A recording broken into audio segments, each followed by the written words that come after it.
If a man divorces his wife and she leaves him and marries another man, should he return to her again?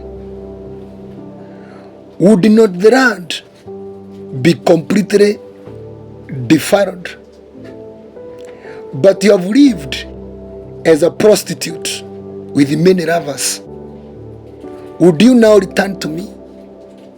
Declares the Lord.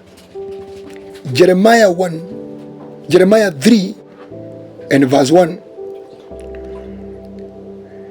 Heading adultery in marriage. Remember, as we continue to understand about adultery, adultery has different forms. There is natural physical adultery between a married man and a married woman, between a married man with another woman, between a married woman with another man. That is natural adultery. And then there is also spiritual adultery, where a married person is having sexual intercourses with the spirits, with incubus and succubus. So we speak of the spiritual husband, spiritual wife. We speak of the spiritual marriages, like the one we see in Genesis 6, when the sons of God married the daughters of men, and they bore with them a giant and heroes of those days that made God release the flood during the days of the Noah to cleanse the world. And also, there is another adultery you can find yourself committing, which is through the eyes. Jesus said, whoever looks at a woman lustfully has committed adultery with her in the heart. And then Job was saying, Job that 1 verse 1, he was saying that I made a covenant with my eyes that I will not look at a woman lustfully with my eyes. So there is adultery that is done through lust, through covetousness, and that one is mostly exercised through pornography. And then there is also adultery that is self-adultery. Self-adultery, a situation whereby you are a married person but you commit masturbation. You do masturbation. Whether you're a man or a woman, you use your fingers, you use your hand to milk yourself. That is also adultery, but now as an abomination. So there are people who are doing adultery using different means. Even a married person having sexual intercourse with an animal or with a tool, vibrators, I don't know what. Nowadays there are those private modern artificial sexual organs of both men and women. If you're married and you use those tools, or even you are using an animal, a dog, I don't know what, whatever, that is also adultery. But now in a level of abomination, where it is so filthy. So now let's come here. Jeremiah is saying, actually this was not Jeremiah was saying, this was the Lord himself. He is the one who was speaking, because he is quoted as speaking all the way from Jeremiah chapter number 2, all the way. And he is saying, if a man divorces his wife, and we've been talking about the divorce, we shall now come and talk about the divorce. She leaves him and marries another man. That one we said it is adultery, because according to Romans chapter number 7, though we shall get there later on, chapter number 7 and verse 2, for example, by the law, a married woman is bound to her husband as long as he is alive. But if her husband dies, she is released from the law of marriage. So then, if she marries another man, or her husband is still alive, she is called an adulteress. If she marries another man, or her husband is still alive, she is called an adulteress. So if you divorce a woman If you were divorced woman, you were divorced, and now you are with another man, the Bible calls that adultery.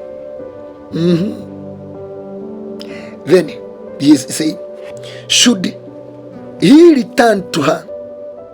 Should they reunite? Me and my wife is separate. She goes out there with another man, and then after that it fails. She realizes my husband was Joel, and then will she come back to me? The Bible is saying, if I would receive her back on that principle, and Jesus said, there is nothing that can cause there to be any separation or divorce unless the sin of sexual immorality. So any separation outside sexual immorality, if you go and do and engage yourself in love with another man, with another woman, then it is within the bracket of adultery.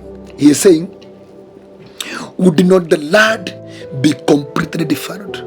Number one, adultery defiles the lad. You'll notice, actually it says completely.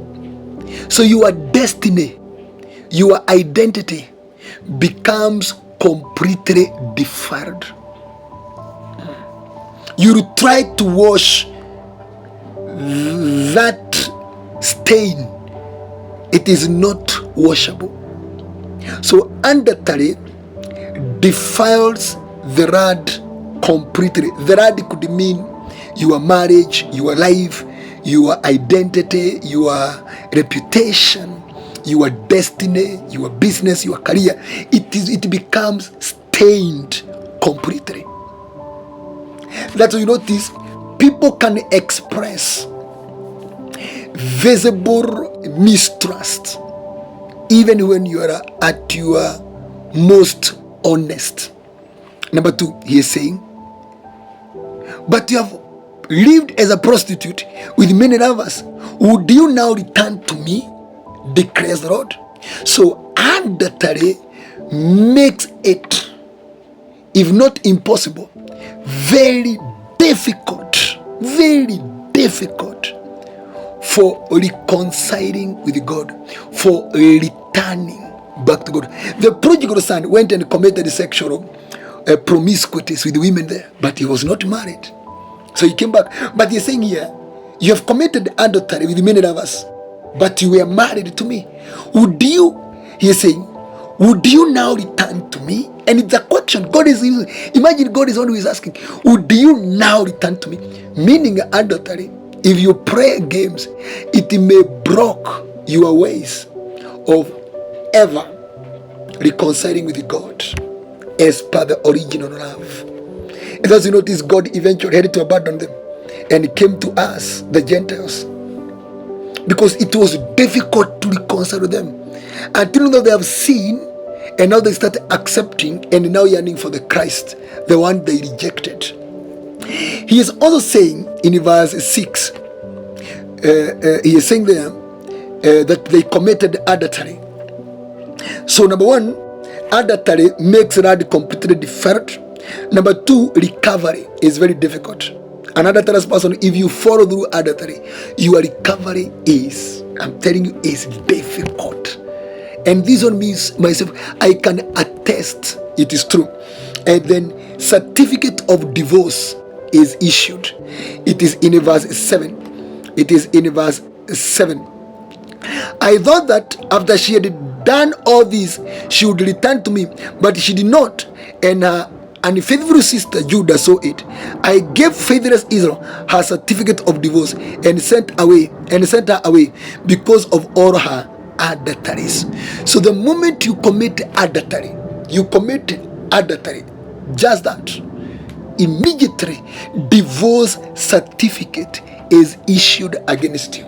Now think of this. You are married to your wife, you are married to your husband, you are still there together, and then you committed the adultery while still in that marriage. The moment you commit that adultery, in the spiritual realm, certificate of divorce was issued.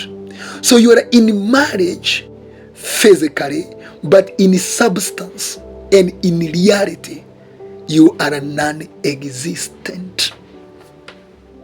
So divorce brings certificate of divorce. Now imagine you're with your wife and your husband, and now you are committing adultery because certificate of divorce exists between you. So now you are adulterers to each other.